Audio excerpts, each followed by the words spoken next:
Oh, God. Hey, folks. Hey. Welcome to Bibliomancy for Beginners. Actually, technically, this is in Bibliomancy, as made apparent by the lack of quality. Wow. Lack of quality? Lack of preparation, let's say. Well, one of us is probably really garbled. It might be me, it might be them. We don't know, because some internet's not doing great.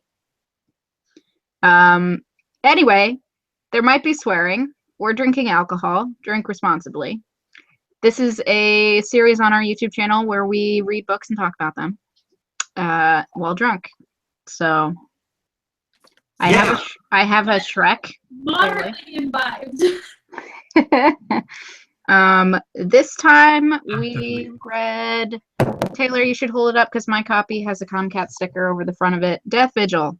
By Stjepan Sejic, graphic novel, both written and illustrated.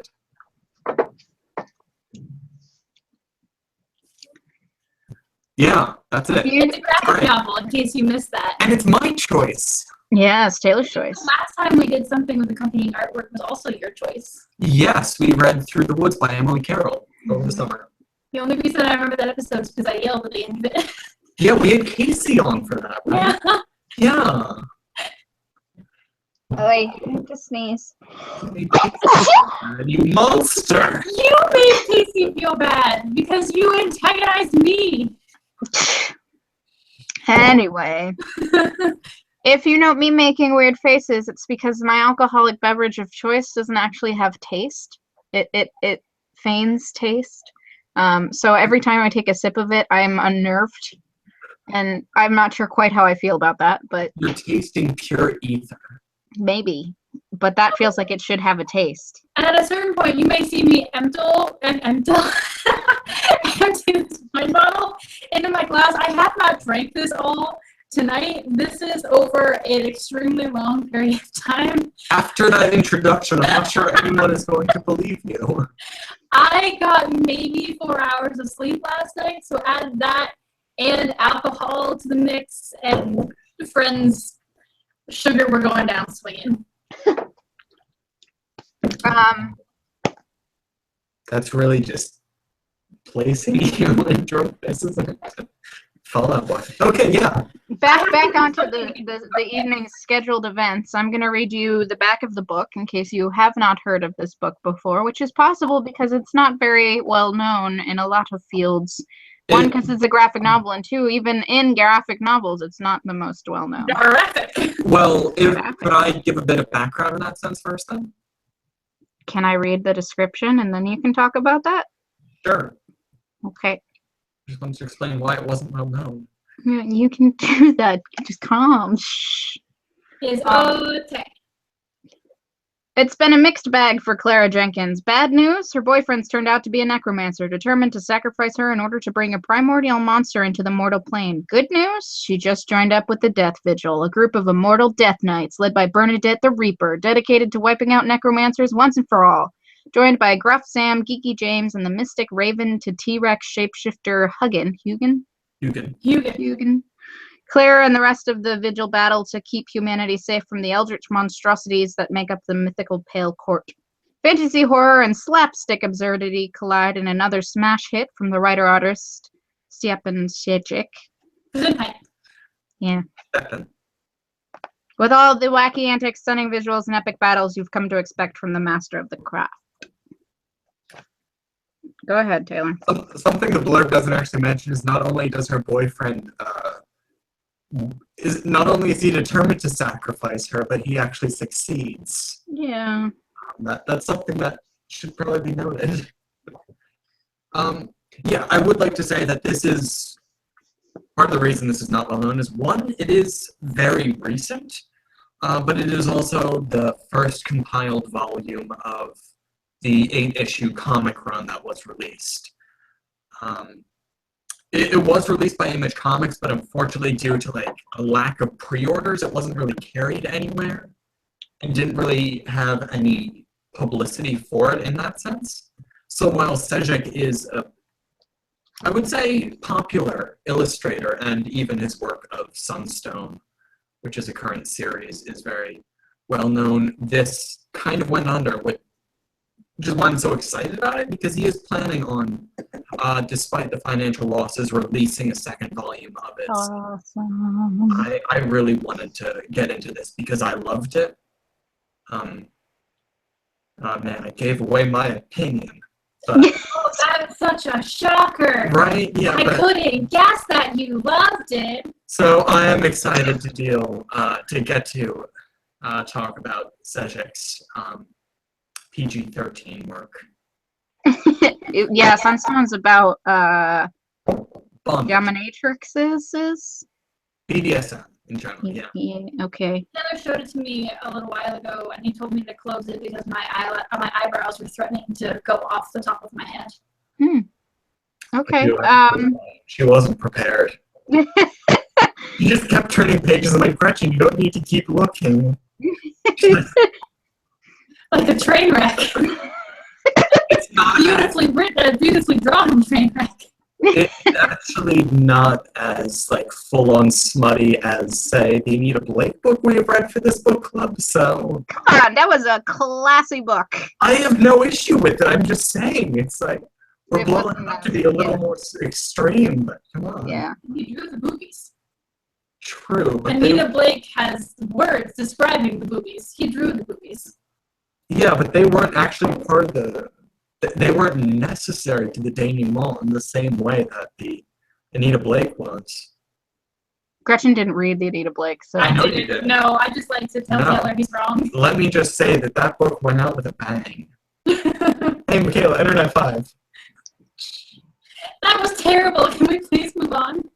yeah, so the reason that I read that is because if you have not read this and don't wish to be spoiled, you should probably go away, because this is a book club and we discuss the characters and events of the novel, or in this case, graphic novel, which is true of all Bibliomancy episodes. But if you, A, don't mind being spoiled, B, have like an hour to kill to read this because it's a graphic novel and doesn't take that long to read, technically, or C, just like us and will just have to deal with being spoiled because you want to be here for this, then definitely stay and chat with us about this. Before you go, though, in the description, there is a link to a Goodreads group for us. Please go there and vote for something that's going to be happening over the summer. We have been fighting as a book club over whether we're going to read one book or another book. Please choose for us so that we don't have to deal with it. And I'm telling you at the beginning in hopes that you will go do that. Please, please, please. When she says fighting, we're like talking literal fisticuffs here. It's been an actual source of disagreement of the real and volatile kind. So save a book club. Yeah, Vote. we're between So You Want to Be a Wizard and the first of Philip Pullman's Dark Materials series. I mean, they're exciting books. Like, I'm just saying, go vote. I think right now we're winning. Who's winning? So You Want to Be a Wizard. Oh, right, you were on my side for that one. The one time Taylor and I have ever agreed. I was really surprised by that because I assumed Michaela and I were voting for the same book. Hello? Oh, it's on the outside looking in. That's me. Hold on, I'm gonna open my door because you guys have just gotten really, really jumpy for me. Like, Oh, no. The humor might have been lost. I know. That's fine with It's me. terrible. No. That was such a humorous moment of book club personality going on. You know, the misdirection. No one saw it coming that you and I would have the same opinion on a book. I think the only reason that I disagree with you two is that I'm real tired of books about kids at magic school. They're not at magic school. Again, I don't remember this series at all. Apparently, I read like 8 of them. I don't remember it at all. I think there were only 7. No, she's still writing them. The She's new one was still in writing Buffalo them. Street. I Yeah. forgot. Yeah, she just came out with a new one. Oh my god, Michaela, you're really dedicated in the series. All I'm saying is I want to reread something that I do remember and I remember enjoying. As Alright, opposed to rereading something I don't even remember. Episode for that. They can go vote and come back later. So Death Vigil. Yeah, so Death Vigil. Um, Are we doing spoiler-free impressions, or are we just gonna jump right to it? Can you, I mean, I'm fine with spoiler free. go for it. You don't have that much to say. I already said I love it. Moving on. You too.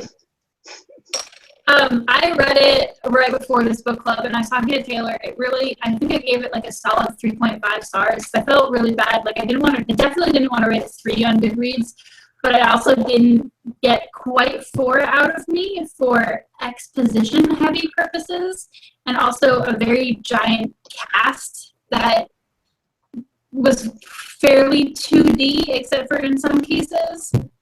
So, yeah, but I mean, gorgeous, absolutely gorgeous. And so I think I actually gave it 4 stars on Goodreads for art purposes. I enjoyed it. I think I gave it 4 or 5 stars. I don't remember. I liked the story that it was telling. My one complaint, and it's sort of a complaint towards Sejic in general, is that he draws everybody with the same nose forever. Yes! Oh my god, that's what it is! Go on. So I've seen him draw other noses. He just really likes drawing this one nose over and over again. And when everybody has the same color hair and mildly the same color palette, it's difficult to differentiate these characters when they have very few differing features. Earlier, I was just like, why can I not tell? Like, I mean, they're different ages, different genders. Like, what is it about them? Why do they all look so similar to me besides the hair? And it's the nose. You're right. Oh my god. I was just browsing through it because I knew you were going to be bringing that up because we discussed it briefly. The only difference between noses, and I really liked Sejic's artwork, the only difference is just Bernie's nose is slightly pointier than other people's nose. Oh, the witch has a pointy nose! But, like, normal pointy. So it's, like, still in the realm of, like, the normal illustration style. It's just that one stands out a little bit more as pointier. All of the noses. You don't even have, like, a slightly rounded nose. You just have, like, the blunt isosceles triangle or like the really pointy isosceles triangle. And that's my one complaint, is that because the characters look so similar, it can sometimes be difficult to differentiate them, and that's a problem. So that was my one complaint. Other than that, it was really great. I loved it. I love the concept of it. That was a good concept. I love the people dissolving into eyes and tentacles. More of that, please. We mentioned, Gretchen and I were discussing briefly how he is really good at drawing monsters. I didn't want people. I wanted more monsters. I was like, can we not with the people and give me the scary monsters? I don't know. It just felt like his art was elevated up to a whole different level when he was drawing monsters. And it was just like, I don't know, maybe because they had distinct noses. He really has a unique style for that, and it is very much his wheelhouse because he is hired specifically for his design of monsters. Yeah. I don't remember the video game, but there's like this great scorpion monster that he was responsible for all of the design work of it, just because they're like that crazy. I can't even remember from it's not Poland. Some Sejic is from I believe like an Eastern European country. Anyway, like that crazy dude with the name that no one can pronounce the first part of. He will draw us a monster. Yeah. And he does a great job with those, honestly. Maybe he's Czech. No, it's not Czech. But you don't have anything about him in here. Because, Sejic speaks for himself. Google it. Here.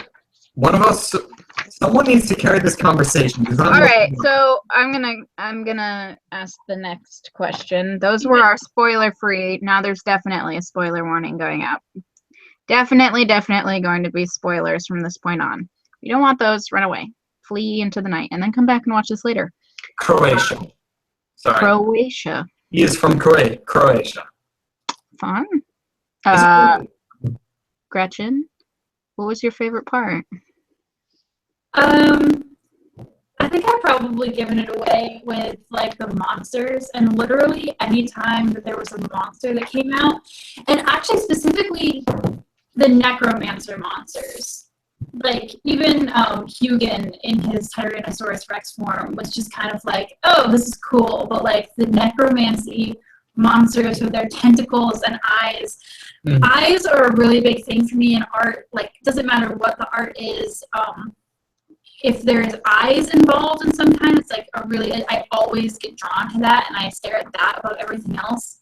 And so like the different like eyes and mouths, like tentacles. He is all teeth and eyes. Yeah. And teeth around eyes.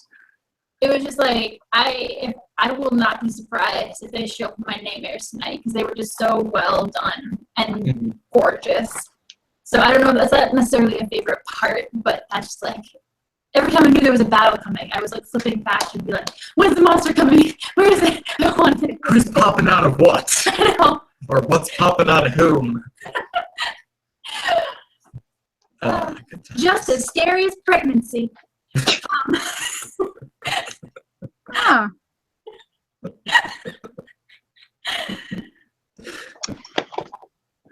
Fun. I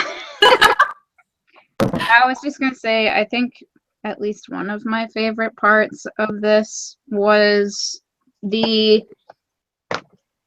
I guess the idea that the most badass character of this book can't actually fight until something real strong comes out, which I think is such a great way to deal with an OP character, is to just be like, oh yeah, no, her weapon doesn't work unless it's real strong. Wait, are we talking about Bernie, the Yeah. Okay. I liked the concept that while she was the last call, the reinforcements, she couldn't actually fight for them. Unless it was basically the hierarchy of enemies. As soon as the main characters can't deal with something, Bernie can, but Yeah. she can't deal with anything that they can. So Yeah. it was a great balance. Yeah, I really like that idea, because I think, like you were saying, when you have that all-powerful kind of character, especially because Bernie takes on the guys like the Grim Reaper, and that's like, you know, the all-powerful, like Superman, you know? Like, I thought that was a really great reason to say, here's how why I need the Vigil. Yeah. As opposed to, like, I just like people, so, like, I have these morons who follow me. And it not only helps make narrative stakes for the main characters, but also introduces complications of that, in which we have cool characterization for Bernie, who can't intervene, even when things are going terribly for the main characters in many situations. Yeah. Bernie is great also, just in general. She's fun. Her with the iPod at the beginning is one of the best scenes. Yeah. This would be great. I guess, yeah, that's something, I'm going to talk about something that has to do with that later, though. Okay. Taylor, your favorite part first, though. See, I thought you were actually leading with the beginning of your description, which is why I had to clarify who you were talking about. I thought you were describing Clara, who, you know, her pen, which can't actually do a lot of fighting things. So you're a librarian. I thought, like, oh, that's what she's talking about. No. I writes things, saves the day. She's like, I can doodle. No, I feel like for her, it sort of made sense. She's just like a support character in the same way that dude with his magic cards is a support character. I was like, I'm glad that they have different roles in here. They do, and Sejic is privy to how to refer to DPS and support. I also like that he had the other people be like, I don't know what this kid talking about. What is this 12-year-old saying? Yeah. And then the Vikings were like, DPS! I was telling Gretchen that might be my favorite specific moment in the series. Just all the Vikings being like, DPS! DPS! Yeah, like, name-bound Draugr. Just like, what does DPS mean? He's like, just kill a lot of people quickly. And they're like, all right, DPS! Aside from that, what has always just drawn me to Sejic's work in general, so I look specifically at Sunstone, which is how I discovered him before, say, his illustrations in Rat Queens, for example, is simply his dumb humor and like the chemistry that develops between characters and their repartee. And what I was saying to Gretchen is that the main character in Sunstone and Clara have a lot of similarities in humor, or even Sam, who is, I guess, technically the narrator of Death Vigil. Like, he doesn't necessarily have strong narrative voice differentiations between, you know, different stories, which is, in a sense, a criticism, but regardless of when he does it, it does not fail to draw me in and engage and amuse me. So I'm trying to, not sure if you're stalling right there for that or if I should really just pause. No, my brother came in. I was shooting him. I was just, that's my complaint about the book, aside from the nose thing, is that they all have the same humor. They do. Yes, they all of them have the same humor, Sure. and that also doesn't help in the differentiation problem. Yeah. And it's only funny sometimes. Otherwise, it's just dumb. I would disagree. I would say, yes, it is all very similar humor, which is a valid critique of writing style. It is a serious thing. We have seen limitations in both his art and writing of where, you know, just things are substituted for the same characters. But I would say, as dumb as it gets, I always find it entertaining. But it's like because it's every time. Like there's no like, but it's like it doesn't happen every once in a while for greatest comedic effect. Mhm. It's just always a part of the conversation, and that kind of repetition of that kind of humor just makes a lot of it fall flatter to me than it would have if it was spaced out with like a normal conversation. You know what I mean? Mhm. And so like there were some parts that I did find genuinely funny, but because it was just like every single conversation with every single character all the time, I was just like, I feel fake. Because I'm not a fan of that kind of humor in large doses. Is that German or Yiddish? Don't ask questions. Wow. So yeah, that was the thing that I was going to comment on. Like there was moments that are funny here, but when all of the characters have the same sense of humor, it begins to become a question of whether or not he can create distinct character voices. So I was editing a play for one of my friends who's in school, and I kept saying, they sound like you. All of these characters sound like you. And he said, what's wrong with that? And I'm like, they need to sound different, especially in a play, because there's not a lot of other descriptors to tell you who's talking. I mean, obviously the name of the person, but you're not going to keep consciously being aware of that. So they need to have different ways of speaking. And that's one of the things I noticed in here, is that he doesn't give them very many different ways of speaking. With acting, there's a limitation to how much the person who's performing it can vary that. Right. And with a graphic novel, there's only so much limitation to how much, you know, illustration and character, you know, outfits and mannerisms can be. It's like the difference between a good anime and a bad anime. A good anime, all the characters have very individual designs and very individual personalities. In a bad anime, they just have different hairstyles. That's it. Or even weirder, when you are watching, say, a school anime, and you're watching characters and trying to apply tropes to them, or, you know, the archetypes, just so you can make sense of it. But even then, you are reaching just to try to feel out what the makers are trying to portray. Yeah. Luckily, Death Vigil isn't that awkward. No, it's not that bad. That would be my complaint, though. Has other complaints? Serious complaint. Totally. I mean, I know that was your two, like, main thing.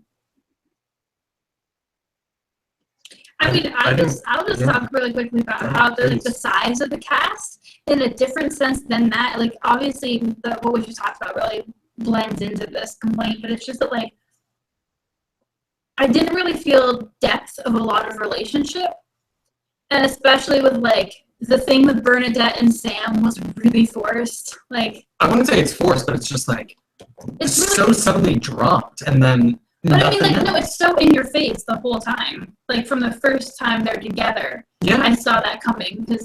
And she, like, I don't know, it was really frustrating to me to have her be the one who keeps getting, like, really freaked out every time he gets, like, hurt. And I'm just like, no! And I'm just like, oh my god. Like, you've had thousands of years of watching people you care about, like, you, like, get, like, why? I would Is it agree so with that. schoolgirl? It also made it difficult to believe that he was the funny one that made her laugh when everybody's the funny one. Yeah. There's That, like, honestly, the only genuine relationship I really felt was Mia and James, because they were just so, like, they were so cute. They did feed into it, where it was Mia actually getting a chance to be a kid, Yeah. while she's also stuck being this, Yeah. you know, soul-bound to a monster.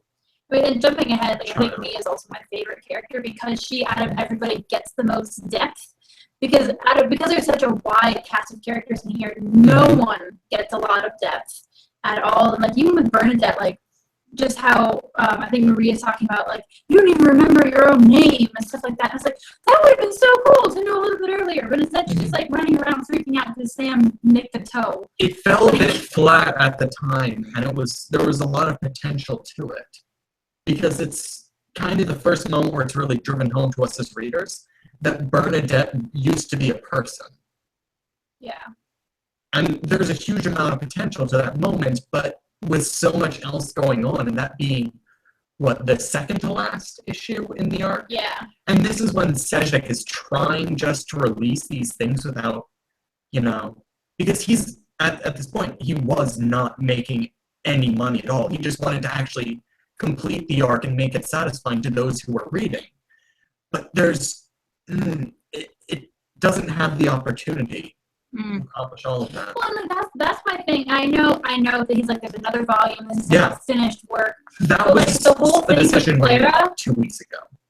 like, okay, yeah, but the whole thing with Clara and, like, her, like, when she gets stabbed and then her back erupts into red and then it just switches back, and I'm like, literally one of the most important things just happened off screen.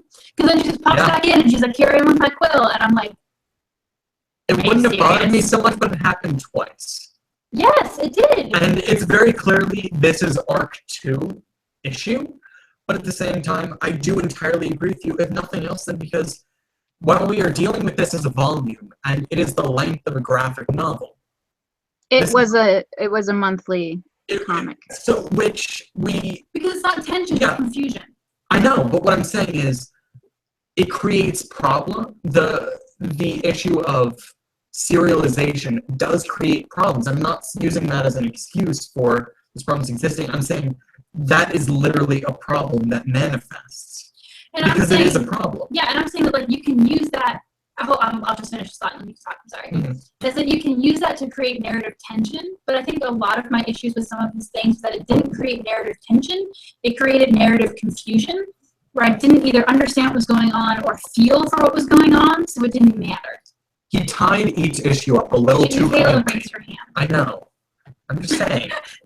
He actually completed each issue resolving everything, which sped everything up too much. I was going to comment on the thing that Gretchen said like several minutes ago, where she was saying that the characters didn't get enough time to show their personalities and things. Aside from the issue where we were saying they might all have the same personality, I was going to say that when you have a comic that comes out monthly instead of in a volume, taking the time to build character development at the beginning can lose you all of your money because it's boring. That's something that you need to do slowly over time, and this one clearly didn't have enough time to do it. There's definitely ways he could have done more with it, but what I'm saying is, like, you'll often see second volumes of things where they're like the next couple issues will just have things about the characters, because the first issue is supposed to introduce you to the world and be action-packed and get you hooked on what's going on. Next, you're supposed to be, okay, now we can learn more. So the thing with like the sharpshooters who like, you know, he sees through walls, she can shoot through walls, and like we got nothing on them, but I was compelled by them and their like ability, their connection to each other, and that was like they were introduced and just kind of left there, as opposed to like these other characters that were just like, I don't even remember the African American woman's name. I mean, neither do I, and I've read this 3 times. Yeah, the only reason I remember who James, I'll look it up and keep going. the only reason I remember who James is not because of who he was as a character, but because of his relation to Mia, who I liked. I remember James because he was a giant friggin' nerd with magic cards. Right? He literally, like Magic the Gathering cards. Like, Yeah. you just activated my trap card bullshit. Maybe he was more of a Yu-Gi-Oh kid. Yeah, I don't know. In any case, Oh, I it's Marlene. Marlene. I was close. Yeah. You are. So here's a question I want to ask primarily to Michaela because of what you just said, but also Gretchen. Would you say this is too auspicious of a first story arc? Like, too large scale that required a lot more world context, forcing a limitation of character arc? It's twice as long as a normal first story arc is, which can make it seem difficult at once, because it you're used to it being faster when you're reading comics. This was a very long first story arc, and it also often to me felt like he was hinting at things that he didn't have time to bring up again, or didn't take the time to bring up again. Like the fact there was like that one scene at night where she was like scratching her weird sigil on her back and was writing things that seemed to match the things that were going on with the other woman and her translation of the stones. Exactly. Like there are moments where you're like, okay, what is she doing here? And like, are we gonna find out that she can also scry through dreams because she's got a dream sigil on her back or something? Yeah, I still don't understand that. And this is my issue, is that there's multiple pages of this. This is just James expo dumping. Yeah. Well, that was Expo literally the dumping. moment of expo dump. I know, but if it had just been here, I would have been fine with that. But it's not just here. There are pages upon pages of this. By the way, the thing I wanted to demonstrate is here is Death Vigil up against the first issue of Saga, and all subsequent issues of Saga are roughly this length. Yeah, it's like almost double. It is easily double. I just feel so bad then because like literally when Michaela was like, all right, so we're going into the spoiler portion of this video, I was like, spoilers for what? You know what I mean though? Because I literally had that thought because I'm genuinely not sure what happened here. It all felt like set up for whatever's going on with Clara's back, which was hinted at and then never addressed. You know what I mean? Yeah, I felt that too. So like the fact that it's double the size makes me feel worse about that because it's still just set up to me. I think that part of the thing that makes me and Taylor slightly more okay with it is that we read serial comics, and you don't read serial comics. You don't even read graphic novels, which are entire entities combined into itself and whole and made whole and released whole. We're used to being sort of let down with things in a way because it is meant to keep going. At the very least, it is a different rhythm. Yeah. That it isn't necessarily a conscious thing you are aware of.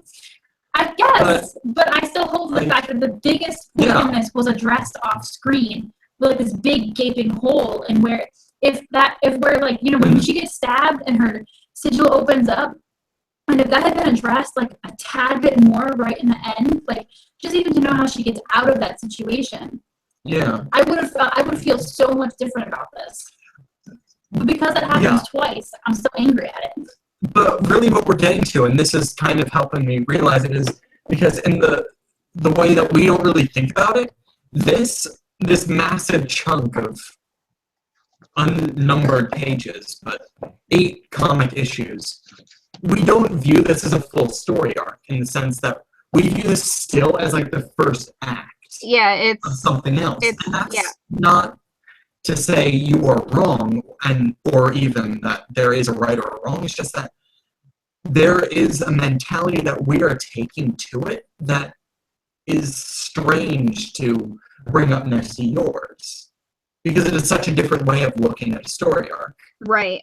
It's I don't know if there's definitely okay, hold on. Back up. Collect my thoughts. Let's try this again instead of starting 7 different sentences. I recently just did a video review where I talked about the 3rd volume of Rat Queens, and Taylor, you've also read that, and we've discussed it a little bit, and one of the things that we said was that we were disappointed because it was all over the place. It seemed like it was introducing too many things, and it didn't wrap up enough of them. There were 4 different story arcs, and none really had an ending, and I feel like in this, there was at least one story arc that had what assumed to be an ending. Even though it wasn't the thing that you cared about the most, Gretchen, there were things that were resolved. The conflict between Mia's dad and Bernie was resolved in a way. The conflict of, I guess, I don't even know if it really was resolved, though, because the last thing of the lady's arm makes it questionable. But, like, the idea is that they defeated her. At least for one time or whatever. It's like the Joker, he's never actually dead. But if none of those things had been resolved, I think both Taylor and I would have agreed with you and said, yes, this was, so much of it was left open-ended. I think because we're used to reading serial comics, what serial comics have to do is leave some things open so that there's more storylines to continue. And I feel like you were right, the main storyline is what's up with her back, but if that's the main storyline, it doesn't get wrapped in the 1st volume. Well, that's the one across all of them. I'm saying that I wanted it ever addressed. Yeah. And it was hinted at and dropped. I think the greatest issue here is that Sam is the narrator, and we get snapshots into Clara's life of, like, her private experiences, so say her in her bedroom, tracing that out. But those are outside of the narrative voice, which create moments where she is unreliable in the sense that we see moments happening to her that Sam should not know, and she does not tell us about.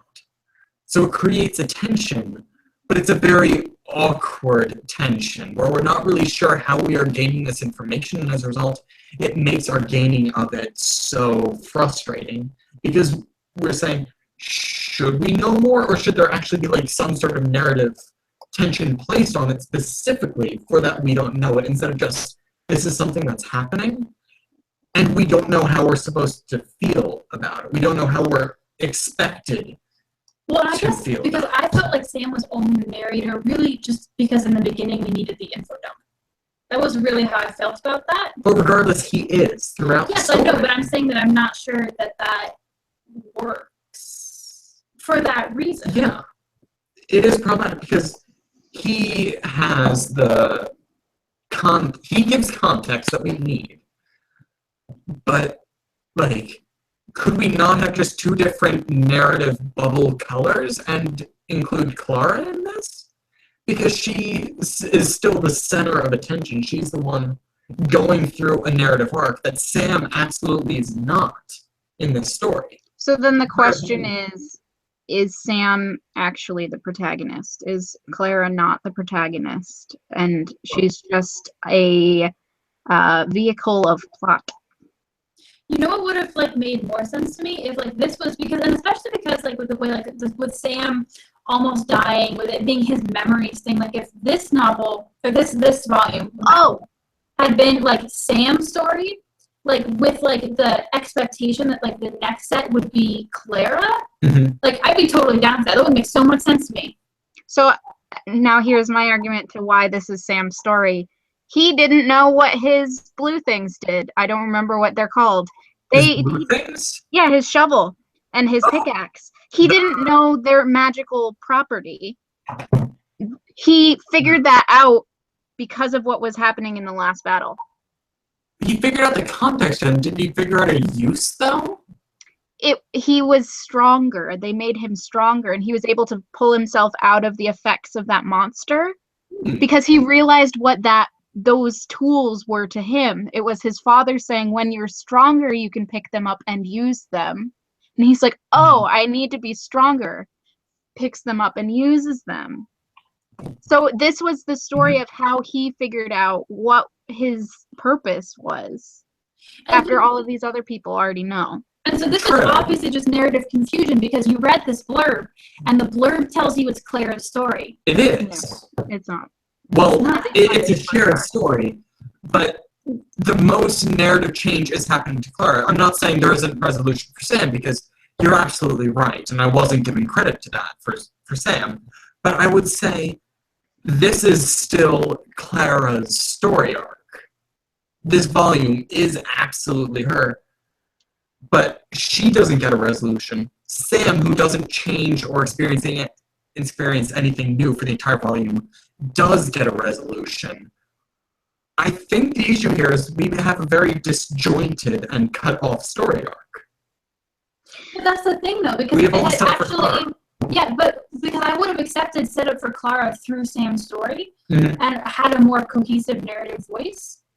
And if he saw things happening to her or whatever, I would have understood the fact that he doesn't see it all, he doesn't understand it all, and then I would have understood more of the exposition at the beginning because it was his story and he's seeing his story again through Clara. But the fact that it's trying to unevenly split between Sam and Clara and doesn't know where it wants to focus because again. We have Sam's narration, but Clara on the back blurb. So, obviously there is tension here between what... So here's the thing, is that Sejic... Keep going. I love it. I love what's not... Okay. He's leaving again. Sejic didn't write the blurb. The blurb is written by somebody at the publishing house, and maybe that person thought that this story was more Clara's story. That's what I'm saying. It's so that, I'm not... There's an actual confusion here. I know, and I would agree that they do seem to be fighting for the limelight in a way, and that is a definite critique of Sejic's writing ability. Is he isn't able to walk the line of either multiple protagonists or to keep one as the protagonist and have the other as a possible setup for a next protagonist. I don't know if this is his second or third comic, but he's fairly new. He's not a veteran comic writer, and so I'm completely willing to keep with him because I was intrigued with his world and his characters, even if I did find issues with some, and hopefully with more time and more space he can flesh them out better and make them more distinct. But yeah, it's definitely questionable, I guess, is his ability to have these two characters. Yeah, I told Taylor that too. I was I've been hooked enough where I would totally read volume 2. That's not even a question. I'm just it's definitely not a 5 graphic novels. Yeah, you don't read graphic novels, poor baby. Actually, that's also a lie because I used to. You used to? Yeah. I just don't anymore. Yeah. Because I get... Go ahead. No, because I just I have a text and image doesn't work for me as a reader. It's just not how my brain works. So I'm not saying that I'm frustrated with this and wouldn't go on to read. I admit this has faults, but I also admit that the positive outweigh the negative, and I would totally read volume 2. I'm also just saying that I'm not just saying all this because I haven't read graphic novels, and that's not. Oh no. No. It opens interesting conversations about graphic novels that we are aware of, but have not considered in context to discussing that. So it's not a good or a bad thing. This is also a thing I think we need to discuss because graphic novels and comics are two different things. This is a comic, not a graphic novel. So it has a different expectation in it. Yeah, see, that's the thing. I didn't know. Yeah. That, you might have said it to me in passing, But until we got back into the conversation, I forgot or didn't know that this was a serial comic, and I read it like a graphic novel. It's a hard thing to prime for because it's something you learn, but never really. It's never introduced of this is gonna have a different pacing. Yeah. No, because I also used to read a lot of manga, and manga for this purpose of this discussion is a serial comic versus a graphic novel. And yes, you can read them in not in like volumes, but it's literally just them saying, all right, we have enough chapters to make a volume, not here's a story arc necessarily. Yeah, so like it is a very different mindset. I don't read manga. Do manga get released chapter by chapter? Yes. Okay. Yes, Okay. every week you get a new chapter. Okay. I only ever thought of them in volumes, so No. it's a conversation. Yeah, and literally, because like manga doesn't even get packaged when there's a story arc. I mean, some of the like smaller run manga get packaged like that, but mostly when you have a really long running manga, like I don't know, like One Piece, Bleach, Naruto, like they literally just say, all right, we have X amount of chapters, time to make a volume, and then they like hope. They just throw something up. Yeah, they're like, and here's what happens now. You know what I mean? Yeah. No. So it is interesting because I only understand it in the context of an anime, and I know of it. Of this season has been made from this many chapters. Yeah. But Michaela, go on. I think that comics are structured slightly differently because they do try and have at least one sort of complete arc in a volume.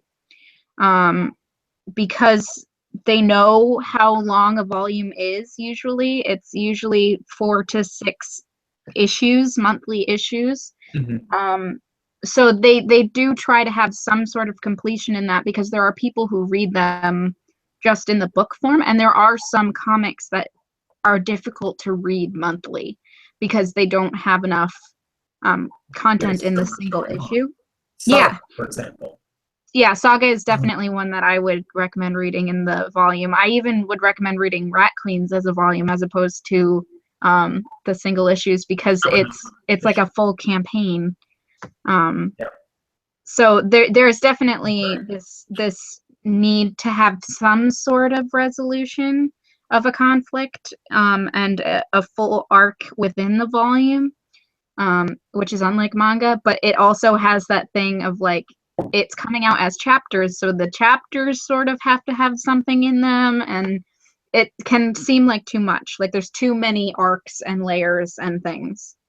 That's I guess that's just why I was just like getting really antagonistic about like saying like, oh, because I feel so because there's no conclusion. Because like I read Naruto for an exponentially long period of time and We're talk so about sorry for that. I know. I cosplayed soccer once like that. It's talk about chapters that had no resolution whatsoever. Yeah. I still have my soccer costume in my closet at home. I have a Leaf Village headband that I used to wear around my hair. Now you know, book club. Let's do this together. Wow. So like so that's what I mean. Like I'm very used to these kinds of things, like not having a resolution even within a volume. Because like Naruto just went on too fucking long, friends. It should have stopped. Talking about no resolution forever and ever and ever. When you start feeling like manga chapters are filler, things are wrong. I'm still laughing about you as Sakura, but go on. It's I think the reason I said that though is because you were talking about it like a graphic novel. You were talking about it like this was meant to be a complete story, and I have never thought of this as how do we assess that between the two? Like I'm not even speaking of like how do we like how do we, just rate Death Vigil, but not even like how do you discuss a narrative that's meant to be ongoing and yet is collected into a full arc versus a story that is meant to be a full arc and is collected into a full arc? You discussed whether or not it was satisfying for you in the same way that you and I were not satisfied with that last volume of Rat Queens because it introduced things and didn't resolve any of them. But what I'm saying is like at face value, whether you can complete an arc is the same thing. So it's not even the same conversation, which is frustrating because you're still dealing with a piece of graphic fiction. I mean, I guess at the end of the day, like, a lot of my frustration comes from the fact that because there were so many characters and so many things going on, yes, things are resolved, but because I didn't end up identifying very strongly with a particular character, like, I liked Mia, and I think that she had the most depth because, like, she's this, like, tiny girl trying to regain her humanity and, like, become, like, this primordial, but, like, that's not, like, her resolution, you know what I mean? Mm-hmm. So, like, that's where my frustration comes from, is that, like, not one character got enough from me by the end. Like, I still want to read on, but, like, the fact that there were so many characters that I just didn't care about is frustrating. Yeah. I liked them, but I didn't care. Because even if we see an arc in Clara finding a home and a community that she sees as a family, that wasn't something that was very hard. Even if these people are all the same and we set that aside, these are all very likable characters. She had an arc with roommate, bro. Was she in a cult or wasn't she? Yes, this is my roommate, and here's some humor of, she thinks I'm in a cult. And that's a television show. That was funny. That was funny. It was. But, like, because even when, I guess I get annoyed when, like, even the character, like, narrating is like, it took me X amount of time to do this, but oh my gosh, she's only done it in a week. And I'm just like, really? It was kind of a throwaway line. Like, it doesn't really accomplish anything. Yeah, he brings it up multiple times. Yeah. And I'm just okay. It's him being proud of her, though, because he's her mentor in a way. And it wasn't meant to be like, oh my god, she's so amazing. It was him being like, damn, this girl is good. And also him still struggling to get his own power. Yeah, because he doesn't know what his things do, despite having worked for 12 years. Because half of what we see him do is the Draugr, but we just get the line of saying, like, oh no, I bound them. That's not something these are actually for. And when he's asked what they do, he's like, I bash people's skull in. Like, I just smack people. That's literally all he does. He's like, I don't know how to use this. I'm not creative. We got absolutely no sense about why it was so easy for Clara. It just happened. I liked that it was, you know, there's a whole thing like, oh, it's like wishy-washy intuitive. You need to figure it out. But that it wasn't a brute force thing. Even, like, it didn't manifest in a brute force way. It was simply, here is a fluid channeling of linking ideas in, like, a literal sense of, like, I can piece together memories. I liked that it was just stitching together because that felt like a natural thing. That comes after. I'm talking about the, like, legitimate opening. Here's what her argument was that she was used to fending for herself. So I feel like it would have been more accessible for you to recognize as, like, it's not her being a Mary Sue, it's her being a spunky little fighter. If we had more backstory on what her past was like before her boyfriend stabbed her. Okay, well, that is valid. I have no issue with just the throwaway lines we have of, like, I had a shitty time with my family and relationships. I was fine with that because all of her powers manifest in these are communal acts. Like, whenever she's stitching together her mind with someone else, that is an incredibly intimate moment. And I liked the shift because I have read so many stories where someone says, I had a bad childhood. I don't like my family. My family was terrible for me. I didn't need to see that. What I wanted to see was her linking herself in some way that she could not escape from with someone else's mind. Like, you know, I guess Necromancer girl with a very nice dress. That's so. Sure, I was. So here's what I'm gonna say. Her first fight or whatever, and she's like, "Please work," and she touches her pen to the girl's forehead, and they have that weird mind meld moment. Yeah. That isn't what her pen does. That is what the weird thing on her back does. Her pen makes portals, and she figures that out by playing a dumb game with Sam. And he's like, why'd you draw rings in the air? She's like, they're not rings, they're portals. And he finally gets a thing through, and it goes through, and she goes, oh my god, they're portals. So you think it's the necromantic sigil on her back? The necromancer dude was like, high-powered necromancers can read people's minds by touching them. It's the thing on her back. Well, it's Did I get something you didn't? Well, in some senses, yes, okay. But it's also... But, like... There is a fusion. The line between them is not drawn because, again, Clara is not a narrator and Clara does not understand them. Michaela. That's fine, but the thing that I'm gonna say is that what also might have made Gretchen feel better is if she like touched her pen to the girl's forehead and nothing happened, and she was like, "Damn," because it was the first thing she tried with it, technically in the field, and it did something, and it did something amazing. Mm-hmm. I guess because it's for me, it's like backing it up even before that because like it's literally like she becomes a vigil and they become her family. And there was no tension there. She was just automatically like, I will do anything for my family and this community. And it was like, if you've really been on your own for this long and you're used to people abandoning you, not even one little thing where you're just like, maybe this is too good to be true because that like there was no tension there. And I agree entirely. I do not feel like that arc of that character arc was as fully fleshed out as it could have been. However, I would say a point of her sigil, which is a thing that we don't really get the resolution on, which you talked about, versus her, little quill, is simply, we don't know what necromancers can do in this universe. Besides haul something from the Lovecraftian space between worlds into our plane. The reason I did not infer that it is purely her sigil that can meld and fix minds because we only see necromancers, one as kind of synonymous with destruction, but also as merely a conduit. Well, I think her fixing minds does combine her powers because it is the quill works that stitch her ex-boyfriends back together. I think that is a combined powers thing, but she gets there via the sigil, and you're right. But it's weird. But the reason that I inferred it same as Michaela is that someone says they're like, that's a necromancer power. And she's like, yeah, sure, whatever.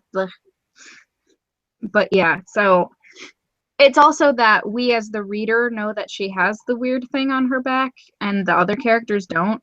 Despite her constantly itching her back, none of them are like, hey, can I check your back for a minute?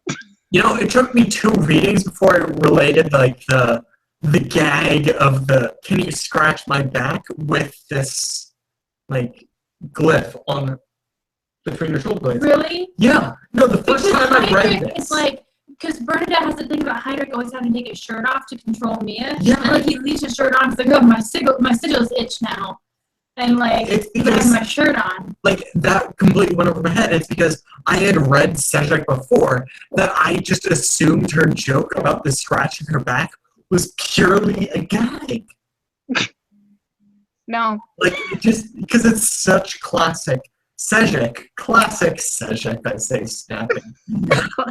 Classic. Because it's his humor of these weird intimate moments, of subverting, the dramatic moment with, hey, can you scratch my back? And then just the humor of her being really pleased to have her back scratched. Entirely over my head until halfway through the second reading. I've had this for months.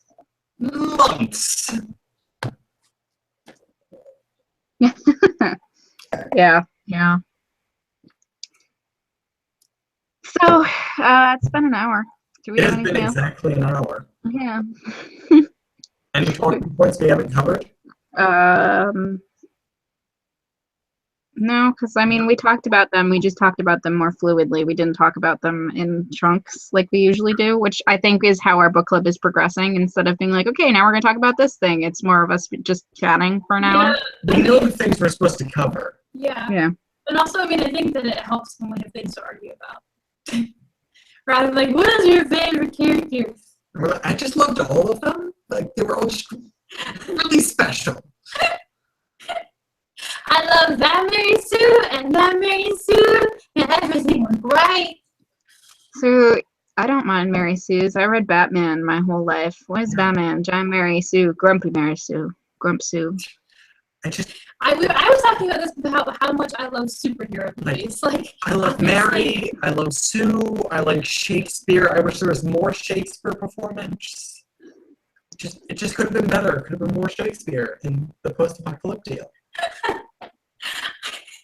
just like forgot what you were referencing for a hot second. I was just like, did I miss the Shakespeare? No, that was Throwback Thursday. Yeah. So that's Death Vigil. Despite the fact that we just complained about it for like an hour, definitely still worth reading. Go read it. I don't think that it was complaining though. I think that it was arguing and like because we're really invested in it. Mm-hmm. And I think you can generally tell when we get really invested in it because people have a hard time talking over other people, as opposed to when we're just sitting here going, so that was a book. Yeah, Mm-hmm. yeah. Like Gretchen gave it a 4 on Goodreads, which means like that's pretty quality literature. I mean, it's just fucking pretty. Is that too? Like, all we have said about this so far has been about the writing, like with occasional things about noses. But goddamn, is Sejic an amazing artist? Yeah, no, not even that. He churns out content. Like, he, as an artist, like, the speed at which he can create illustrations, like mass double spreads, is insane. Yeah. Inhuman. And there are very few moments when reading this I'm saying, oh, he skimped on this because I can see in Photoshop the clear brush marks. So if I can say that of how I know this is a digital image and not just I am in awe of this illustration, just shows that he is very good. Yeah. He's like, he's 34. Look at it. Jesus. He's 34. He is very early on in his career, and he is an amazing artist. So whatever we say about his writing, he is an illustrator and a writer. That's one of the things that I said while you were gone to Gretchen, was that this is like his second or third. Like he's not done a lot, and it's really good for like almost a debut. Like it's pretty much his second main independent project. Yeah. At most third, if I'm missing something. Yeah. But this and Sunstone are his writer and director things, and he's just solid. Yep, so that's that. That's good. I'm going to say again, for anybody who showed up halfway through and didn't see the beginning of this, there's a link in the description of this video to a Goodreads group. If you have Goodreads, please go and vote in the poll that's at the bottom of that page. Please, please, please, please, please. And there will be an announcement on this channel about the normal Bibliomancy season that will be coming up very soon because they're doing finals and graduating, and once that's done, we can make way on normal book club activities. I guess that we should finish it like we always do and shout out where people can find us if they want to find us on the internet. Go. In case you don't know, I'm Gretchen from the blog My Life is a Notebook, and my blog is adkwriter15.wordpress.com. I am in most places on the internet as adkwriter15, so my Tumblr, my Twitter. I'm on Facebook as My Life is a Notebook. Instagram is also adkwriter15, and I'm on Goodreads under my name, Gretchen Holmeyer. I think that's most of my places. I'm Taylor. If you're like here because of the YouTube channel, you probably don't know me because most of the followers came because of these two working their asses off and not because of the book club. I'm actually a main person here. I'm not auxiliary. I'm a triumvirate. I'm not a guest. This is my place. I named this. You named Bibliomancy for beginners. Exactly. You likes the books. Yeah, no, that's something. Hours. That's second to Bibliomancy. Bibliomancy was here first. I borrowed Kelly Lane's. Well, I was inspired by Kelly Lane's Magic for Beginners. Bibliomancy. I'm E.T. Greenwood on Twitter. That's it. That's the important thing. He's also on Twitch. On Twitch, yes. TELADE. I play games and I'm bad at them. But primarily my Twitter is me complaining about books, complaining about my thesis. And But Dobby is a free thesis self. Dobby is the free...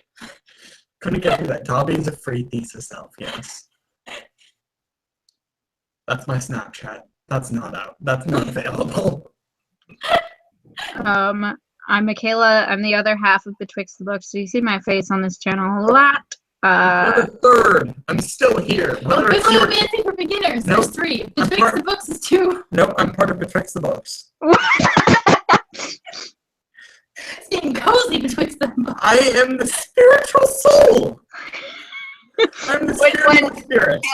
Taylor, when you start putting out like 3 videos a week. Wait till we debut the new art that Michaela has commissioned, and you will see where we place Taylor. I've seen, but look, every time you release a video, my heart is there. And Taylor, we'll gladly have you here, but you need to have at least 3 videos a week like we do. So there aren't 9 days in a week. You double up. You do it. Yeah. Anyway, I have a blog called The Pied Piper Calls where I talk about books and comics. So if you liked this, I do this regularly where I talk about comics and the art and the writing and all of those things. I'm currently working on a project on the YouTube channel where I'm going to be talking about books in translation and how to read and review them. I'm super excited about that, and I hope you are too, even though I was really nervous to put out that review because it's really long and maybe boring for most people.